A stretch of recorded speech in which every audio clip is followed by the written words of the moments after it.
Welcome back to Timetables of the Lost. Timetables of the Lost. Season 1, Chapter 1, The Wrong Train. Morgan Thomas left the key in the ceramic bowl by the door and closed the apartment behind her without looking back. The hall smelled faintly of detergent and last week's curry.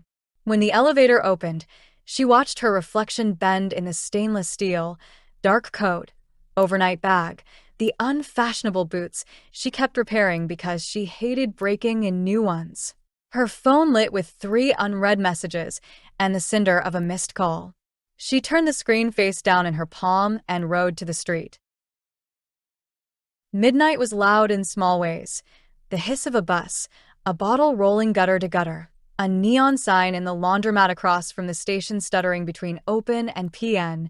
Morgan walked under it and felt its flicker through her eyelids as if the light were a pulse she didn't quite share. She hadn't packed much. You only pack a lot if you plan to come back to the same person.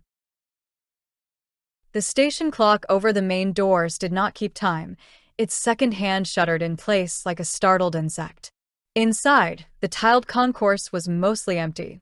A custodian wheeled a cart that made a thin rubber squeal at every rotation. A sandwich place had turned its menu boards off in little rectangular nights. The departure boards muttered in amber letters. Last call. Track 7. Service delayed. Apologies. Then, as she watched, a new line printed itself with a crispness that felt aimed. Local, 1207, track 11. Her intended train had been the 11:52. She'd missed it in the way people miss things that require choosing them. The ticket kiosks blinked blue and patient. Morgan fed one her card. The printer exhaled a narrow slip of paper that smelled chemical and warm. When she looked down, the destination line was cleanly printed, Bellwether Junction. That was correct. The carrier's logo in the corner was wrong. It wasn't any she knew, just a stamped circle of ink that wasn't quite a circle. It had a notch. Or perhaps the notch was a trick of the light. When she turned the ticket, the ink seemed to shift. She laughed under her breath and tucked it in her wallet. She chalked it to fatigue. Today had been too long, and she was reading shadows as letters. Track 11 lived at the far end where the station narrowed and the fluorescent bulbs buzzed with a failing ballast. A little wave of chill ran over her fingers as she pushed through the heavy door to the platform. The air smelled like damp metal and the puzzled perfume of wet concrete. A handful of other travelers stood at intervals like punctuation. One man in a camel coat spoke quietly to someone who wasn't there. A woman in a visor stared openly through Morgan as if she were a glass she could drink.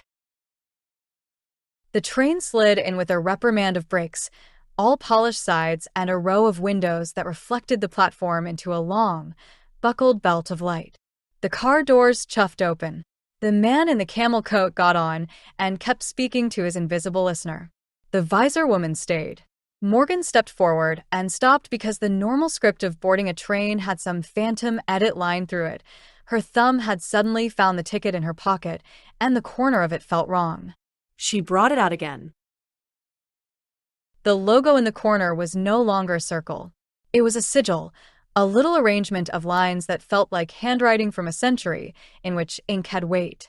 It changed when she turned the paper. You could swear it changed. At one angle it had a tilt, a scribe's flourish. At another it seemed to hold a tiny stair that led down instead of up. When she looked away, the shape sat as a circle again, innocent and plain. Behind her, a bell on the platform rang a slow, mechanical chime. The doors gave their last warning hiss. Morgan stepped on. She chose a seat near the middle of the car, where she could watch the doors and the window without looking like she was watching either. The upholstery was clean in a way that suggested no one ever bled or cried here. Advertisements lined the bulkhead in that brand voice that always presumes your consent to be persuaded. Fresher mornings, faster routes, fewer regrets. The corners of the posters were too sharp. The smiling faces all had the same number of teeth. The train moved. The smear of the station slid away into itself like a deck of cards shuffled and shoved. Morgan set her bag on the seat beside her and looked at her phone. No signal. Then full signal. Then none. The clock on the lock screen jumped from 12:05 to 12:21 and back like a robin startled twice. She tucked it away. Out the window, the city dissolved into the outskirts, warehouse roofs ripen with puddles, a makeshift soccer field lit by 2 weak floodlights where a trio of kids played like their lives depended on the next goal. The glass held her face like it was considering keeping it. She told herself she was only leaving to think. Distance is a kind of honesty if you let it be. You stand away from your life and see its geometry, who you could be if you weren't obligated to the shape you had drawn around yourself by habit and the fear of being selfish. The man 2 seats up was asleep with his head tipped back, mouth open, his ticket pinched between 2 fingers. The logo on his corner, another circle, did not shift as he dozed. The woman across the aisle read a book backward. Not upside down. Backward, as if the language moved in a courteous reverse. When the conductor came through, Morgan felt her shoulders lift like she'd been caught with candy. The conductor wore no name, only a uniform with buttons that were the right kind of dull. They had the kind of face people do in old cards you find in an antique shop, handsome, a little painted by rules. The punch they carried was a small, silver-lipped creature with a leverage of pressure and promise. "Tickets, please," the conductor said. The voice was polite and distant, like rain on a roof you aren't under. Morgan handed hers over. The ticket looked ordinary again in her palm. She felt silly, adolescent, the kind of person who saw ghosts in a photocopier. The conductor glanced once and clipped the corner. The ticket should have given way with the familiar perforated surrender. Instead, the punch made a sound like a short intake of breath. The conductor held the little clipped bit up between 2 fingers. It wasn't paper. The shard flashed a precise metallic edge and dropped into a pouch at the conductor's belt. "First time on this line?" the conductor asked. Morgan couldn't tell if it was a joke about the late hour or a test she had already failed. "Yes," she said. "Don't lose the ticket," the conductor said mildly. "You won't like finding another." "Is that?" Morgan looked at the circle mark. It was again a circle. "What line is this?" The conductor's smile was a practiced kindness. "The one you meant." They moved on. The man 2 seats up slept on. The punch clicked, the little pouch of metal chits weighted the conductor's step like a purse of dangerous coins. Morgan watched the aisle, saw the brief arrangement of the car, passengers, windows, bags, the little discs of ceiling lamps, and felt the sly oddness of it. Not threat, just the sense that the familiar had been replaced by an immaculate counterfeit with one deliberate imperfection, daring you to spot it. She touched the clip's notch. The paper there was colder than it should be. Outside, the black became countryside, and then whatever comes after countryside in places maps do not endorse. The stars had a wrong density. A billboard in a field showed a farmhouse she had never seen with a caption, "You will live there," in tall block letters, and then it blinked and showed nothing but the outline where letters had once been. The rails sang their mantra on the floor. Again, again, again, again. Morgan felt her eyes go heavy and let them. She woke to the absence of motion. The silence of a train at rest has a new gravity. The platform out her window was not Bellwether Junction. She knew Bellwether, its graffiti, its particular draft, the way pigeons congregated near the end of track 2 like critics. This station looked threaded together from older stations, iron columns with fluted capitals that belonged to a Paris of film, a domed ceiling like a conservatory that had swallowed its plants, tile work at once painstaking and careless. A clock hung at the far end with a face of milk glass. Its hands pointed to midnight and showed no interest in reconsideration. A signboard over the platform displayed departures in a clatter of flaps. The Brass City, 017. The Painted Market, 143. Echoes of Home, 312. Each line updated not with the usual nervous stutter, but with a quiet, almost courteous snap. There was no list of tracks, no platform numbers. Instead, a column of words where destinations should be. Tolls. Fares. Fares. The words rippled between those spellings as if the board were undecided. Morgan stood into a coolness that inhabited her coat. The smell of the air was a pocket of copper and rain. A cat slept on a bench with the dignity of a small god. The other passengers moved with the same ritual half-dazedness of travelers anywhere. Shoulder a bag, look left, look right, orient to signage, except the signage here cared very little about their comfort and a great deal about verbs. Listen, exchange, proceed. A poster advertised nothing twice. Someone had drawn a mustache on the nothing. She stepped onto the platform and felt it under her boots, a softness, as if the stone was still deciding on its hardness. The conductor stood by the car, watching her with no accusation at all. Bellwether? Morgan asked, because sometimes saying the wrong thing anchors you to a known world, and its rules will reassert themselves, grateful for your participation. Not tonight, the conductor said. Where am I? The conductor glanced upward at the timetable. Between. Morgan let out a breath she had not decided to hold.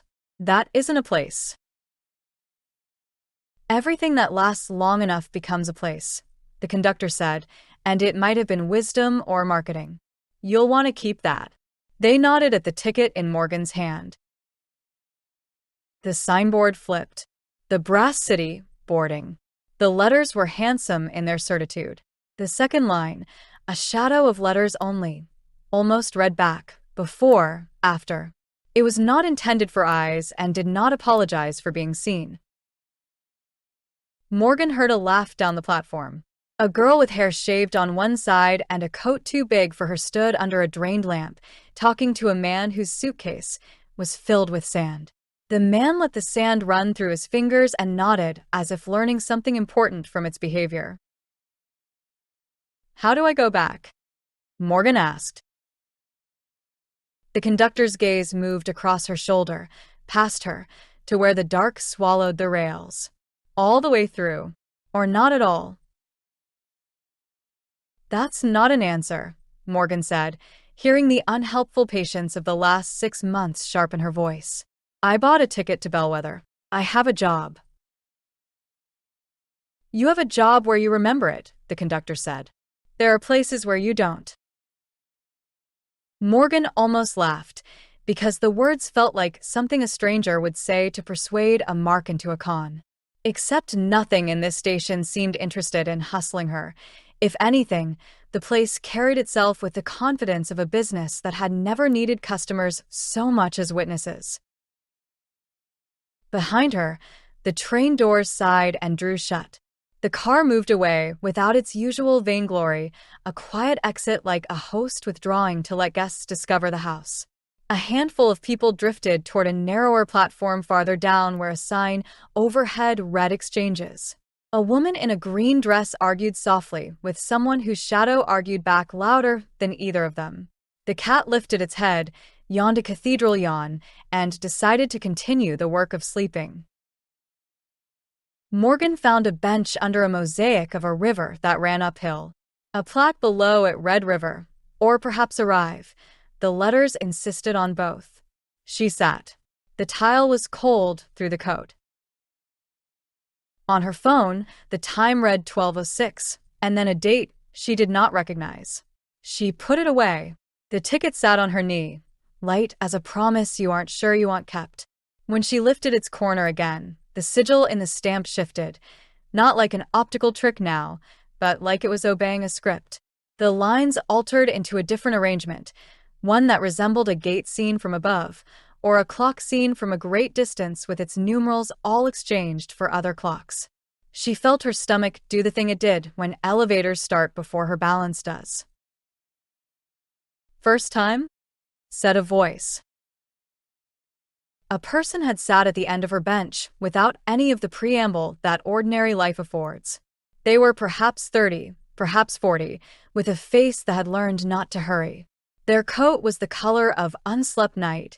Their boots were the color of work. They had a little compass hanging from a chain, but the compass needle gave up and pointed not north, but toward the timetable board as if it had heard its name. "Yes," Morgan said. It seemed impolite to say, "Are you real?" "Don't trade on your first night," the person said. "Whatever they offer will feel kind because you're tired. It will not be kind." They tapped the air with 2 fingers, a little rhythm like a door being knocked in another country. "Keep your name to yourself unless asked 3 times." "What happens if I don't?" Morgan asked, because at some point curiosity and self-preservation become the same thing, wearing different coats. "You matter less in the places where you don't," the person said, their tone as patient as rain. "You find yourself spending hours agreeing to things you never quite hear." The signboard let loose another tidy clatter. The Brass City, now boarding. The letters were whiter than white for a second, and then merely what they were. "What is the toll?" Morgan asked. "For brass?" The person tilted their head. "Depends on the gate. Sometimes it's a song." "A song?" "A memory of one," they corrected gently. "That's easier for the city. It likes clean payments. It keeps ledgers." Morgan felt the old ache move under her ribs like a lingering stitch after a run. Her grandmother's lullaby had no words in English. It had no words at all, only a tune that used the throat as a cup for holding a quiet that felt like permission to sleep. She had hummed it last 2 weeks ago in the kitchen, half under her breath, when she had realized she could not stay longer in the shape she'd been wearing. The memory curled in her like warmth. "What if I don't have a song?" she said. "Everyone has a song," the person said. Down the platform, something moved along the edge of a light, a shadow that did not ask permission of the lamps. It had the hesitation of a figure deciding whether it was too late to wave. When Morgan looked straight at it, it looked like negative space. When she looked beside it, it looked a little like her shoulders and the tilt of her head when she didn't want to answer a question directly. "What is that?" she asked, quietly, without pointing. "The rail keeps pace with you," the person said, the words refined by repetition. "Everything that matters will ride one stop behind until it's ready to catch the same train." "I didn't ask for this," Morgan said. "Ask or don't, the train runs," the person said. "Come on." They stood, the compass on its chain tilting toward the signboard again like a dog hearing footfalls down the hall. "If you mean to leave, you'll want to learn the costs from a place that counts honestly. Brass keeps its receipts." Morgan rose. The bench gave back the shape of her weight and forgot her. She followed past the cat, which opened one eye and decided to let her in on its opinion of the world. Everything returns, nothing arrives. The concourse narrowed into a corridor where the tile darkened to a green that remembered forests it had never known. A gate waited at the end, brass and more brass, embossed with a relief of a city whose buildings were all clock towers and mills, whose streets were the inside of machines. A uniformed attendant at the gate stamped tickets with a device that looked like a cross between a camera and a mousetrap. When the person ahead of Morgan offered their slip, the device clicked and the person's face shifted by the precise amount of a person remembering they did not know the smell of their mother's hair. They touched their temple, frowning, and then walked on. The attendant's expression had the same polite vacancy as a bank on a holiday. "Morgan," the person at her side said softly, "do not give more than they ask." "What if they ask for the thing I don't want to give?" Morgan asked. "Find a different door," the person said. "Everything important has more than one door." Her turn. The attendant looked at her ticket and the sigil within its circle fixed in a little decision, a set of lines that felt like the first bars of a melody. "Toll for the Brass City," the attendant said, and their voice made the machine sound nauseous in the throat. Song. Morgan swallowed. Her mouth felt dry. "I don't." The person at her side made a small noise, a prompt that wasn't pressure. The attendant waited with the professional calm of a dentist. Morgan's tongue remembered before her mind did. She breathed in and hummed the quiet, careful shape of a lullaby that had no words, only a worn-in path through breath and throat and the odd, animal way a human body can echo itself. The device clicked. It took the click an extra second to finish, as if it had been distracted. Morgan felt something change, a thread drawn politely from a tapestry, a space where warmth had been. She didn't forget the lullaby entirely. She remembered that she had known it. She remembered the shape of knowing. The sound of it, though, slid out of reach and stood somewhere she couldn't see, looking at her with fondness she did not deserve. She closed her mouth. The attendant stamped her ticket with the careful mercy of bureaucrats everywhere. "Proceed," they said, and that was a permission or an exorcism. Morgan stepped past the machine. On the other side of the gate, a platform narrower than the last held a train made of polished rivets and corrected angles. Its windows were gilt-edged. Steam curled from under it like a thought.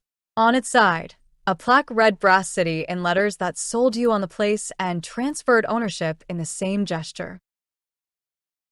The person beside her nodded once, as if something had been achieved.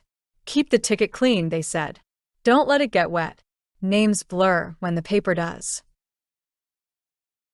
"What do I owe you?" Morgan asked.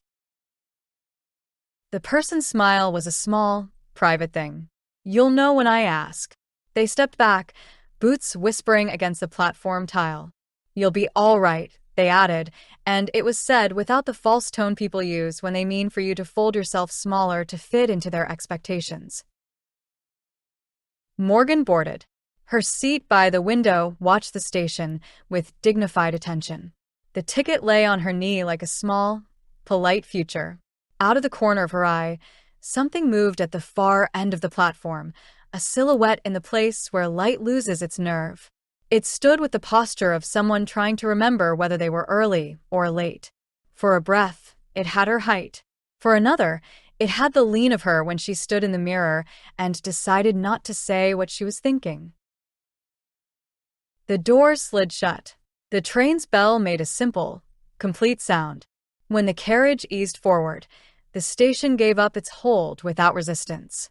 The city in relief on the brass gate watched her go with the secretive pride of a host whose party has just begun to please itself.